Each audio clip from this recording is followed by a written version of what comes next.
Hi hello welcome back to my YouTube channel. ಎಲ್ಲರೂ ಹೆಂಗದಿರಿ? ನಾವಂತೂ ಆರಾಮಾಗದೀವಿ, ನೀವು ಆರಾಮಾಗದಿರಿ ಅಂತ ಅಂದ್ಕೊಂಡಿನಿ. ಯಾರೆಲ್ಲ ಇನ್ನು ನನ್ನ ಚಾನಲ್ಗೆ ಸಬ್ಸ್ಕ್ರೈಬ್ ಮಾಡ್ಕೊಂಡಿಲ್ಲ ಪ್ಲೀಸ್ ಸಬ್ಸ್ಕ್ರೈಬ್ ಮಾಡ್ಕೊಳ್ಳಿ, ಹಾಗೆ ಲೈಕ್ ಮಾಡಿ ನನ್ನ ಚಾನಲ್ಗೆ. ಹಾಗೆ ನನ್ನ ಪ್ರತಿಯೊಂದು ವೀಡಿಯೋಸ್ ಕೂಡ ಲೈಕ್ ಮಾಡಿ ನೋಡಿರಿ. ನಿಮಗೆ ಗೊತ್ತಾಗ್ಬೋದು ನಾವು ಇವಾಗ ಎಲ್ಲಿಗೆ ಹೊಂಟಿವಿ ಅಂತ. ಶಿವಯೋಗ ಮಂದಿರ ಜಾತ್ರೆಗೆ ಹೊಂಟಿವಿ. ಬರ್ರಿ ಜಾತ್ರೆ ಹೆಂಗಾಗತ್ತಂತ ನಿಮ್ಮೊಂದಿಗೆ ನಾನು ಶೇರ್ ಮಾಡ್ಕೋತೀನಿ. ಆಲ್ಮೋಸ್ಟ್ ಎಲ್ಲರೂ ಹೇಳ್ತಾರೆ ಹಳ್ಳಿ ಕಡೆ ರೋಡೆಲ್ಲ ಇಂಪ್ರೂವ್ ಆಗಿಲ್ಲ ಅಂತ. ಹೌದು, ಆದರೆ ಕೆಲವೊಂದು ಕಡೆ ರೋಡು ತುಂಬ ಇಂಪ್ರೂವ್ ಆಗ್ಯಾವು, ಇನ್ನೂ ಕೆಲವೊಂದು ಕಡೆ ರೋಡ್ ಇನ್ನೂ ತುಂಬ ಇಂಪ್ರೂವ್ ಆಗಿಲ್ಲ. ಬಟ್ ನಮ್ಮೂರಲ್ಲಂತೂ ಇತ್ತೀಚೆಗೆ ಅಂತೂ ಆಲ್ಮೋಸ್ಟ್ ಎಲ್ಲ ರೋಡ್ಗಳು ತುಂಬ ಇಂಪ್ರೂವ್ ಆಗ್ಯಾವು. ನೀವಂತೂ ಇವಾಗಲೇ ನೋಡ್ತಾ ಇದ್ದೀರಾ ಎಷ್ಟು ಚೆನ್ನಾಗಿ ಇಂಪ್ರೂವ್ ಆಗ್ಯಾವ ನೋಡಿರಿ. ಈ ಮುಂದ್ಗಡೆ ಏನು ಗಾಡಿ ಎಲ್ಲ ಹೊಂಟವು ನೋಡಿರಿ, ಅವು ಎಲ್ಲ ಶಿವಮಂದಿರ ಜಾತ್ರೆಗೆ ಹೊಂಟವು. ಅತ್ಯಂತ ಪ್ರಸಿದ್ಧ ಜಾತ್ರೆ ಅಂತ ಕೂಡ ಹೇಳ್ಬೋದು. ತುಂಬ ಚೆನ್ನಾಗಿ ನಡೀತಾ. ಇಲ್ಲೇ ನೋಡ್ರಿ, ಇವಾಗ ನಾವು ಹೊಂಟಿವಿ ಇದೇ ಶಿವಯೋಗ ಮಂದಿರ. ಸ್ಟಾರ್ಟಿಂಗ್ ಎಂಟ್ರೆನ್ಸಿಗೆ ನಮ್ಮ ನಂದಿ ವಿಗ್ರಹ ಐತಿ. ಇಲ್ಲಿ ಒಳಗಡೆ ಹೋಗ್ಬೇಕಾದ್ರೆ ಬರೀ ಇವಾಗ ನಾವು ದೇವಸ್ಥಾನದ ಒಳಗಡೆ ಹೋಗೋಣ.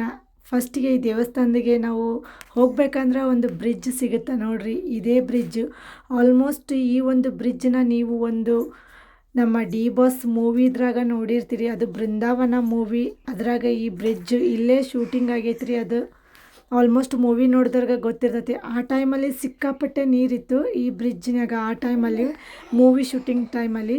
ಈ ಟೈಮಲ್ಲಿ ಸ್ವಲ್ಪ ನೀರು ಕಡಿಮೆ ಇದೆ. ಆಲ್ಮೋಸ್ಟ್ ಬೇಕಾದರೆ ನೀವು ಸರ್ಚ್ ಕೊಟ್ಟು ನೋಡಿ, ಇದೇ ಬ್ರಿಡ್ಜ್ ಅದು.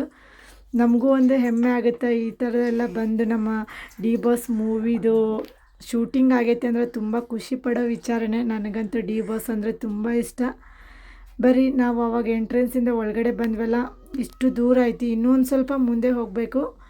ಬರ್ರಿ ಇವಾಗ ಹೋಗೋಣ್ರಿ. ನಮ್ಮ ಪಪ್ಪರ್ ನೋಡ್ರಿ ನಮ್ಮನ್ನಂತೂ ಇಲ್ಲೇ ಒಂದು ಸ್ವಲ್ಪ ಇಳ್ಕೊರ್ಯವ. ನಾನು ಬೈಕ್ನ ಡ್ರಾಪ್ ಮಾಡಿ ಬರ್ತೀನಿ ಅಂತ ಹೇಳಿದರು. ಹಾಂ ಸರಿಯಪ್ಪ ಅಂತ ಅಂದ್ಕೊಂಡು ನಾವು ಇವಾಗ ಸ್ವಲ್ಪ ನಡ್ಕೊಂಡು ಹೊಂಟಿವಿ. ನಡ್ಕೊಂಡು ಹೋಗ್ಬೇಕಾದ್ರೆ ಒಂದು ಸ್ವಲ್ಪ ದೂರ ಐತಿ. ದೂರ ಅಂತ ಅನ್ನೋಂಗಿಲ್ಲ, ಸಾಧಾರಣ ಐತಿ. ಬರ್ರಿ ಹೋಗೋಣ್ರಿ ಒಳಗಡೆ. ಆಲ್ಮೋಸ್ಟ್ ನೋಡಿರಿ, ಇಲ್ಲಿ ಬಂದವರೆಲ್ಲ ಹೊಸ ಟ್ಯಾಕ್ಟರ್ ಆಗ್ಬೋದು ಅಥವಾ ಹಳೆತ್ತೇ ಇರ್ಬೋದು, ಯಾವುದೇ ಟ್ಯಾಕ್ಟರ್ ಆದರೂ ಪರವಾಗಿಲ್ಲ, ಇಲ್ಲಿ ಬಂದವರು ಪ್ರತಿಯೊಬ್ಬರು ಈ ಥರ ಲೈನಾಗಿ ಹಚ್ಚಿ ಪೂಜೆ ಮಾಡಿಸ್ತಾರೆ ಆ ಟ್ಯಾಕ್ಟ್ರಿಗೆ. ಮತ್ತು ನೋಡಿರಿ, ಹಳ್ಳಿ ಕಡೆ ಟ್ಯಾಕ್ಟ್ರದ್ದು ಒಂದು ಹವಾನೇ ಬೇರೆ. ಟ್ಯಾಕ್ಟ್ರ್ ನೋಡೋಕ್ಕಂತ ಸಿಕ್ಕಾಪಟ್ಟೆ ಚೆನ್ನಾಗಿ ಡೆಕೋರೇಷನ್ ಮಾಡಿರ್ತಾರೆ. ನಮ್ಮ ಹಳ್ಳಿ ಸೈಡ್ ಬರ್ರಿ, ಅವರು ಎಷ್ಟು ಲಕ್ಷ ಕೊಟ್ಟು ಟ್ಯಾಕ್ಟ್ರ್ ತೊಗೋತಾರೆ, ಅಷ್ಟೇ ಅದಕ್ಕೆ ಖರ್ಚು ಮಾಡಿ ಎಷ್ಟು ಚೆನ್ನಾಗಿ ಡೆಕೋರೇಷನ್ ಮಾಡಿ ಆ ಸೈಡ್ ಈ ಸೈಡ್ ಎಲ್ಲ DJ ಎಲ್ಲ ಇಟ್ಟಿರ್ತಾರೆ. ಯಪ್ಪ, ಹತ್ತಿರ ಬಂದರೆ ಕಿವಿ ಹೋಗಬೇಕು, ಅಷ್ಟೊಂದು ಸೌಂಡ್ ಇರ್ತೈತಿ ಟ್ಯಾಕ್ಟ್ರ್ನ್ಯಾಗ. ಬರ್ರಿ ಇವಾಗ ನಾವಿವಾಗ ದೇವಸ್ಥಾನದ ಒಳಗಡೆ ಬಂದೀವಿ. ಇನ್ನೂ ಅಂದರೆ ದೇವಸ್ಥಾನದ ಒಳಗಡೆ ಇನ್ನೂ ಹೋಗಬೇಕು. ಇದು ದಾರಿ ನೋಡ್ರಿ, ದಾರಿ ಮಧ್ಯದಾಗ ಜಾತ್ರೆ ಅಂದ್ರೆ ಗೊತ್ತಲ್ರಿ. ಹೂವು, ಹಣ್ಣು, ಕಾಯಿ, ಹಾಗೆ ಸಣ್ಣ ಮಕ್ಕಳಿಗೆ ಆಟ ಆಡೋದು, ಹಾಗೆ ಏನದು ತಿನ್ನೋ ಐಟಮ್ ಇರ್ಬೋದು. ಈ ಥರ ಆಲ್ಮೋಸ್ಟ್ ಜಾತ್ರೆಯಲ್ಲಂತೂ ಇದ್ದೇ ಇರುತ್ತೆ. ಮತ್ತು ಈ ದೇವಸ್ಥಾನ ನೋಡ್ರಿ, ಸ್ವಾಮೀಜಿಗಳು ಇರ್ತಾರೆ. ಮತ್ತು ಇಲ್ಲೇ ನೋಡ್ರಿ, ಈ ದೇವಸ್ಥಾನದ ಹೊರಗಡೆನೇ ತೆಂಗಿನಕಾಯಿ ಒಡೆಯೋಕೆ ವ್ಯವಸ್ಥೆ ಮಾಡ್ಯಾರ. ಒಳಗಡೆ ಆದ್ರೆ ಸಿಕ್ಕಾಪಟ್ಟೆ ಗಲೀಜು ಮಾಡಿಬಿಡ್ತಾರೆ. ಹಾಗಾಗಿ ಇಲ್ಲೊಂದು ಮರ ಐತಿ ದೇವ್ರದ್ದು. ಅದೇ ಮರದ ಕೆಳಗೇ ಎಣ್ಣೆ ಬತ್ತಿ ಹಚ್ಚೋದು. ಈ ಮರದ ಕೆಳಗೇ ಇಷ್ಟೊಂದು ಎಣ್ಣೆ ಎಲ್ಲ ಚೆಲ್ಲಿ ಸಿಕ್ಕಾಪಟ್ಟೆ ಇದು ಆಗೈತ್ರಿ. ಆ ಕಾರಣಕ್ಕೋಸ್ಕರ ಒಳಗಡೆ ದೇವಸ್ಥಾನದ ಒಳಗಡೆ ಸಿಕ್ಕಾಪಟ್ಟೆ ಗಲೀಜು ಆಗಬಾರ್ದು. ಎಣ್ಣೆ ಎಲ್ಲ ಚೆಲ್ಲಿದ್ರೆ ಗೊತ್ತಾಗಲ್ಲ, ಟೈಲ್ಸ್ ಕಲ್ಲಿರುತ್ತೆ, ಜನಕ್ಕೆಲ್ಲ ಅಪಾಯ ಆಗ್ಬೋದು ಅನ್ನೋ ಕಾರಣಕ್ಕೆ ಅಲ್ಲೇ ಮರದ ಕೆಳಗೇ ಎಣ್ಣೆ ಬತ್ತಿ ಹಚ್ಚೋ ವ್ಯವಸ್ಥೆ ಮಾಡ್ಯಾರ. ಸಿಕ್ಕಾಪಟ್ಟೆ ಜನ ಅಂತೂ ಸೇರ್ಯಾರ ನೋಡ್ರಿ. ಇದೊಂದು ಉದ್ಯಾನವನ. ಆಲ್ಮೋಸ್ಟ್ ಇಲ್ಲಿ ಮಾರ್ನಿಂಗ್ ಬಂದವರು ಇರ್ತಾರೆ, 2 ದಿನ ಮುಂಚೆ ಬಂದವರು ಇರ್ತಾರೆ. ಹಾಗಾಗಿ ಆ ಉದ್ಯಾನವನದಲ್ಲಿ ರೆಸ್ಟ್ ಮಾಡ್ತಾ ಇರ್ತಾರೆ. ನಾವು ಬಂದದ್ದು ಕರೆಕ್ಟ್ ಟೈಮೇ ರೀ. ನಾವು ಬರೋ ಹೊತ್ತಿಗೆ ಈ ದೇವ್ರದ್ದು ಕಳಸ ಹಾಗೆ ಏನ್ರಿ ಅದು ಪಲ್ಲಕ್ಕಿನ ಇಟ್ಕೊಂಡು ದೇವಸ್ಥಾನದ ಸುತ್ತ ಮೆರವಣಿಗೆ ಮಾಡಿಸ್ತಾಯಿದ್ರು. ನಮಗೂ ಆ ಮೆರವಣಿಗೆ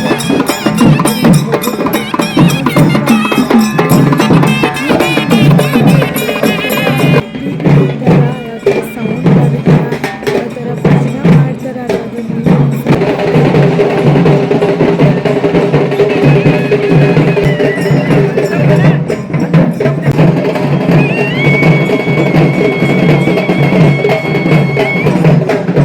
ಮತ್ತು ನೋಡಿರಿ, ಅಲ್ಲಿದ್ದವ್ರು ಇಲ್ಲಿ ಮೇಲ್ಗಡೆ ಬಂದು ನಮಸ್ಕಾರ ಮಾಡಿರಿ, ಅಲ್ಲಿ ನಿಂತು ಯಾಕೆ ನಮಸ್ಕಾರ ಮಾಡ್ತೀರಿ ಅಂತ ಎಷ್ಟು ಶಾಂತಿಯಿಂದ ಹೇಳಿದರೆ. ನಮ್ಮಪ್ಪರ ಇರಲಿ ಪರವಾಗಿಲ್ಲ, ಇಲ್ಲೇ ನಿಂತು ನಮಸ್ಕಾರ ಮಾಡ್ತೀವಿ ಅಂತೇಳಿ ನಮ್ಮಪ್ಪ ಅಷ್ಟೇ ಸ್ವಭಾವದಿಂದ ಅಲ್ಲೇ ನಿಂತು ನಮಸ್ಕಾರ ಮಾಡಿದರು. ಮತ್ತು ನೋಡಿರಿ, ಈ ಪಲ್ಲಕ್ಕಿ ಒಳಗೆ ಅಜ್ಜವ್ರ ಮೂರ್ತಿ ಐತಿ. ಇದು ಕುಮಾರೇಶ್ವರ ಅಜ್ಜವ್ರ ಮೂರ್ತಿ ರೀ, ಇದು ಬೆಳ್ಳಿದು. ಚೆನ್ನಾಗಿ ಪಲ್ಲಕ್ಕಿ ಅಂತೂ ತುಂಬ ಡೆಕೋರೇಷನ್ ಮಾಡಿದರು ಹೂವಿನಿಂದ. ನೋಡೋಕೆ ಎರಡು ಕಣ್ಣು ಸಾಲದು. ಹಾಗೆ ಈ ದೇವಸ್ಥಾನದಾಗೂ ಹಾಗೆ ರೀ, ಇದು ಒಂದು ಅಂದರೆ ಇದು ಒಂದು ಶಿವಂದು ಹಾಗೆ ಬಸವನೊಂದು ದೇವಸ್ಥಾನ ಇರೋದ್ರಿಂದ ಆಲ್ಮೋಸ್ಟ್ ಇಲ್ಲಿ ಬೇರೆಯವರೆಲ್ಲ ಪ್ರತಿಯೊಬ್ಬರು ಬಂದವರೆಲ್ಲ ತಮ್ಮ ಭಜನಾ ಹಿಡ್ಕೊಂಡು ತೊಗೊಂಬರ್ತಾರೆ, ಭಜನಾ ಮಾಡ್ತಾರೆ. ಆ ಭಜನಾ ಮಧ್ಯದಲ್ಲಿ ಈ ಬಸವನಂತೂ ಇದ್ದೇ ಇರುತ್ತೆ. ತಮ್ಮ ಖುಷಿಗೋಸ್ಕರ ಸುಮಾರು ಸುತ್ತಮುತ್ತ ಹಳ್ಳಿಯವರೆಲ್ಲ ಈ ಥರ ಭಜನಾ ಡ್ರೆಸ್ ಹಾಕ್ಕೊಂಡು ಸೇಮ್ ಎಲ್ಲರೂ ಒಂದೇ ಥರ ಡ್ರೆಸ್ ಹಾಕ್ಕೊಂಡು ಈ ಥರ ಭಜನೆ ಮಾಡ್ತಾರೆ. ಇದು ಅವ್ರಿಗೊಂಥರ ಖುಷಿ ಕೊಡುತ್ತಾ. ನೋಡಿರಿ, ನಾವು ಏನು ದೇವಸ್ಥಾನದ ಒಳಗಡೆ ನಮಸ್ಕಾರ ಮಾಡಬೇಕು ಅಂತ ಹೋಗೋಷ್ಟ್ರೊಳಗೆ ತೇರಿಂದ ಹಗ್ಗನೂ ಪೂಜೆ ಮಾಡ್ಕೊಂಡು ಹೊರಗಡೆ ತೊಗೊಂಬಂದಿದ್ರು. ನನಗೂ ಅದನ್ನು ಮುಟ್ಟಿ ನಮಸ್ಕಾರ ಮಾಡೋದು ಭಾಗ್ಯ ಸಿಕ್ತು. ನಾವು ಬಂದಿದ್ದು ಟೈಮ್ ಕೂಡ ಚೆನ್ನಾಗೈತಿ. ನಾವು ದೇವಸ್ಥಾನದ ಒಳಗಡೆ ಹೋಗಿ ನಮಸ್ಕಾರ ಮಾಡೋಷ್ಟ್ರೊಳಗೆ ಈ ತೇರಿನ ಹಗ್ಗ ಹೊರಗಡೆ ತೊಗೊಂಬಂದರು. ಅದನ್ನು ನಮಸ್ಕಾರ ಮಾಡಿದ್ವಿ. ಇವಾಗ ಬರ್ರಿ ದೇವಸ್ಥಾನದ ಒಳಗಡೆ ಹೋಗಿ ನಮಸ್ಕಾರ ಮಾಡೋಣ. ಇಲ್ಲಿ ಅಂತ ನೋಡ್ರಿ ಯಾರ್ದು ಏನೂ ಭಯಲ್ರಿ, ಹೆಂಗೆ ಬೇಕಾದರೂ ವೀಡಿಯೋ ಮಾಡ್ಬೋದ್ರಿ ದೇವ್ರದ್ದೆಲ್ಲ.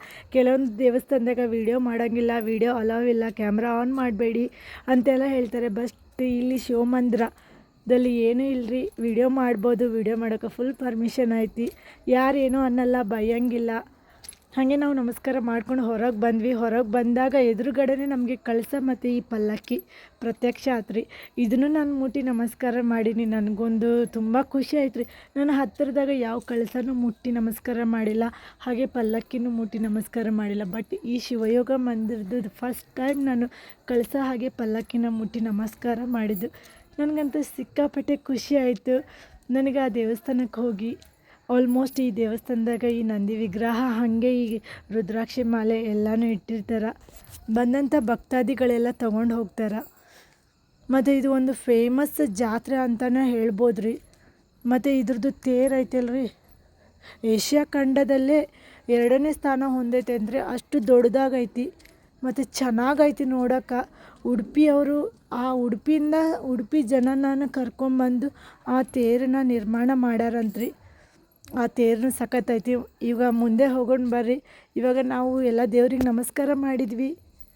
ಇವಾಗ ನೆಕ್ಸ್ಟ್ ಹೋಗೋದು ತೇರಿರೋ ಜಾಗಕ್ಕೆ. ಬರ್ರಿ, ಇಲ್ಲಿ ಇನ್ನೊಂದು ದೇವಸ್ಥಾನ ಐತಿ, ಆ ದೇವಸ್ಥಾನಕ್ಕೂ ಹೋಗಿ ನಮಸ್ಕಾರ ಮಾಡ್ಕೊಂಡು ಬರೋಣ. ನೋಡ್ರಿ ಎಲ್ಲಾನು ಇದು ಒಂದು ಈ ದೇವಸ್ಥಾನ ಆಲ್ಮೋಸ್ಟ್ ನಾನು ಸುಮಾರು ದೇವಸ್ಥಾನ ನೋಡೀನಿ. ಬಟ್ ಈ ದೇವಸ್ಥಾನ ಐತೆ ಅಲ್ರಿ, ಸ್ವಾಮೀಜಿಗಳು ಇರ್ತಾರೆ. ಮತ್ತು ಇದು ಒಂದು ಆಧ್ಯಾತ್ಮಿಕ ಸ್ಥಳ ರೀ. ಇಲ್ಲಿ ಶಾಂತಿ ಮತ್ತು ಸ್ವಚ್ಛತೆಯಿಂದ ಕೂಡೈತ್ರಿ. ಈ ದೇವಸ್ಥಾನ ಸಿಕ್ಕಾಪಟ್ಟೆ ಶಾಂತಿಯುತವಾಗೈತಿ, ಹಾಗೆ ಸ್ವಚ್ಛತೆಯಿಂದ ಕೂಡೈತ್ರಿ. ಸಿಕ್ಕಾಪಟ್ಟೆ ಸ್ವಚ್ಛತೆ ಐತಿ. ಆಲ್ಮೋಸ್ಟ್ ಈ ದೇವಸ್ಥಾನಕ್ಕೆ ಬಂದವರಿಗೆಲ್ಲ ಗೊತ್ತೇ ಇರುತ್ತೆ ಈ ದೇವಸ್ಥಾನ ಎಷ್ಟೊಂದು ಸ್ವಚ್ಛತೆಯಿಂದ ಕೂಡೈತಿ ಅಂತ. ಎಲ್ಲೂ ಕೂಡ ಗಲೀಜಿಲ್ರಿ. ಮತ್ತು ಇಲ್ಲೆಲ್ಲ ಆಲ್ಮೋಸ್ಟ್ ನೋಡ್ರಿ ಫಾರಿನವರ್ಸು ಕೂಡ ಬಂದಾರೆ ಈ ಜಾತ್ರೆಗೆ. ಅವ್ರು ಬರೋ ಟೈಮೇ ಚೆನ್ನಾಗಿತ್ತು ಅನ್ಸುತ್ತೆ. ಅವ್ರಿಗೂ ಒಂದು ಶಿವಯೋಗ ಮಂದಿರದ ಜಾತ್ರೆ ನೋಡೋ ಅವಕಾಶ ಸಿಕ್ಕತಿ ನೋಡ್ರಿ. ಇವಾಗ ಆ ಪಲ್ಲಕ್ಕಿನ ಆ ಕಳಸನ ದೇವ್ರ ಸುತ್ತ ಮೆರವಣಿಗೆನೂ ಮಾಡಿದರು, ಗುಡಿ ಸುತ್ತ. ಹಾಗಾಗಿ ಮತ್ತು ಪೂಜೆನೂ ಮಾಡಿದರು. ಇವಾಗ ಅವು ಎರಡನ್ನೂ ಎಲ್ಲಿಗೆ ತೊಗೊಂಡು ಹೋಗ್ತಾರೆ ಅಂದರೆ ತೇರಿರೋ ಜಾಗಕ್ಕೆ. ಇವಾಗ ನಾವು ತೇರಿರೋ ಜಾಗಕ್ಕೆ ಹೋಗೋಣ ಬರ್ರಿ.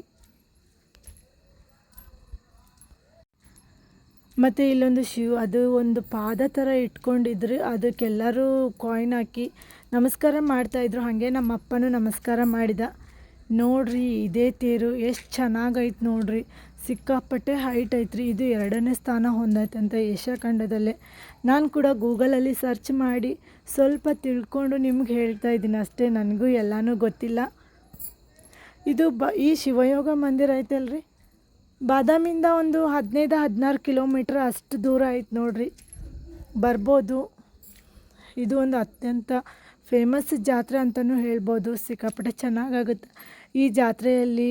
ಈ ಥರ ಭಜನಾದವರು ಸುತ್ತಮುತ್ತ ಹಳ್ಳಿಯಲ್ಲಿ ಭಜನಾದವ್ರು ಇರ್ತಾರೆ ನೋಡ್ರಿ, ಅವ್ರ ಖುಷಿಗೋಸ್ಕರ ಈ ಥರ ಎಲ್ಲರೂ ಒಂದೇ ಥರ ಬಟ್ಟೆ ಹಾಕ್ಕೊಂಡು ಈ ತೇರು ಮುಂದೆ ಆಯಿತು, ದೇವಸ್ಥಾನದ ಮುಂದೆ ಆಯಿತು, ಈ ಥರ ಭಜನೆ ಮಾಡ್ತಾರೆ. ಅದು ಬಸವಣ್ಣನ ಮಧ್ಯದಲ್ಲಿ ಇಟ್ಕೊಂಡು ಈ ಥರ ಭಜನೆ ಮಾಡ್ಕೊತ ಅವ್ರ ಖುಷಿನ ಹಂಚ್ಕೊಳ್ತಾರೆ. ನಂಗಂತೂ ಸಿಕ್ಕಾಪಟ್ಟೆ ಖುಷಿ ಆಯ್ತು ರೀ ಈ ಥರ ನೋಡಿ. ನಾನು ಆಲ್ಮೋಸ್ಟ್ ಈ ಥರ ಜಾತ್ರೆನ ನೋಡಿರಲಿಲ್ಲ. ನನಗೆ ಇವಾಗಂತೂ ಈ ಥರ ಜಾತ್ರೆ ನೋಡಿ ಎಲ್ಲ ಕಡೆ ಜಾತ್ರೆಗೆ ಹೋಗಬೇಕು ಅಂತಲೂ ಅನ್ನಿಸ್ತು ನೋಡ್ರಿ. ಬರ್ರಿ, ಯಾರೆಲ್ಲ ವಿಡಿಯೋ ನೋಡಕತ್ತೀರಿ ಎಲ್ಲರೂ ಸಬ್ಸ್ಕ್ರೈಬ್ ಮಾಡ್ಕೊಳ್ಳಿ. ಹಾಗೆ ಈ ಊರ ಜಾತ್ರೆ ಹೆಂಗೈತೆ ಅಂತ ಕಮೆಂಟ್ ಮಾಡಿರಿ. ಮತ್ತು ನೀವು ಈ ತಿಂಗಳದಾಗ ಯಾವುದೆಲ್ಲ ಊರ ಜಾತ್ರೆಗೆ ಹೋಗಿರಿ ಅಂತ ನಮಗೂ ಕಮೆಂಟ್ ಮಾಡಿರಿ. ನೋಡಿರಿ ಇಲ್ಲಿ ಆಲ್ಮೋಸ್ಟ್ ಇವಾಗ ಮೇಲ್ಗಡೆ ಭಟ್ರನವರೆಲ್ಲ ನಿಂತ್ಕೊಂಡಾರ. ಏನಕ್ಕಂದ್ರೆ ಇವಾಗ ಕಳಸ ಬರುತ್ತಲ್ಲ, ಆ ಕಳಸನ ಅಲ್ಲಿ ಮೇಲ್ಗಡೆ ಏರಿಸ್ತಾರೆ ರೀ. ಕಳಸ ಇಡ್ತಾರೆ ಮೇಲೆ. ಕಳಸ ಮೇಲ್ಗಡೆ ಇಟ್ಟಾಗನೇ ತೇರು ಮುಂದಕ್ಕೆ ಎಳಿಯೋ ಥರ ಕಳಸ ಇಟ್ಟ ಮೇಲೇ ತೇರು ಎಳಿಯೋದು ನೋಡಿರಿ. ಬರ್ರಿ, ಇನ್ನೂ ಟೈಮ್ ಐತಿ. ಇದು ತೇರು ಇಡೋದು ಜಾಗ ನೋಡಿರಿ. ಎಷ್ಟೋ ಉದ್ದ ಐತ್ರಿ ಇದು. ನಾನು ನೆಕ್ಸ್ಟ್ ವೀಡಿಯೋದಾಗ ಅಂದರೆ ಎಲ್ಲನೂ ಒಂದೇ ವೀಡಿಯೋದಾಗ ತಿಳಿಸಲ್ರಿ, ಸಿಕ್ಕಾಪಟ್ಟೆ ಲಾಂಗ್ ವೀಡಿಯೋ ಆಗುತ್ತೆ. ಹಾಗಾಗಿ ನಾನು ಒಂದು ಅರ್ಧ ವೀಡಿಯೋ ಮಾಡೀನಿ. ಇನ್ನು ಅರ್ಧ ವೀಡಿಯೋನ ಇನ್ನೊಂದು ದಿನ ಅಪ್ಲೋಡ್ ಮಾಡ್ತೀನಿ, 1-2 ದಿನ ಬಿಟ್ಟು. ಇವಾಗಂತೂ ಇಷ್ಟು ವೀಡಿಯೋ ಮಾಡೀನಿ.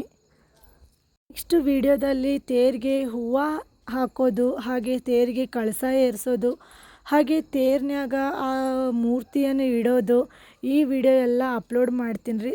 ಸದ್ಯಕ್ಕೆ ಲಾಂಗ್ ವೀಡಿಯೋ ಹಾಕಿದ್ರೆ ನಮ್ಮ ಊರಾಗ ಸಿಕ್ಕಾಪಟ್ಟೆ ನೆಟ್ವರ್ಕ್ ಪ್ರಾಬ್ಲಮ್ ಐತಿ. ಲಾಂಗ್ ವೀಡಿಯೋ ಹಾಕಿದ್ರೆ ಬೇಗ ಅಪ್ಲೋಡ್ ಆಗಲ್ಲ. ಆ ಕಾರಣಕ್ಕೋಸ್ಕರ ಒಂದು 10 ಮಿನಿಟ್ಸ್ ವೀಡಿಯೋ ಐತಿ ಇದು. ಇನ್ನೊಂದು 10 ಮಿನಿಟ್ಸ್ ವೀಡಿಯೋ ನೆಕ್ಸ್ಟ್ ಬರುತ್ತಾ. ಆ ನೆಕ್ಸ್ಟ್ ವೀಡಿಯೋದಲ್ಲಿ ತೇರಿಗೆ ಹೂವು ಹಾಕೋದು, ಕಳಸ ಏರಿಸೋದು, ಹಾಗೆ ದೇವ್ರ ಮೂರ್ತಿ ಇಡೋದು, ಹಾಗೆ ನಮ್ಮ ಊಟದ ವ್ಯವಸ್ಥೆ ಎಲ್ಲನೂ ವೀಡಿಯೋದಾಗ ನೆಕ್ಸ್ಟ್ ಇರುತ್ತೆ. ಇನ್ನು ಕಂಟಿನ್ಯೂ ಆಗುತ್ತೆ ರೀ. ಮುಂದಿನ ವೀಡಿಯೋದಾಗ ಸಿಗೋಣ. ಬಾಯ್ ಬಾಯ್.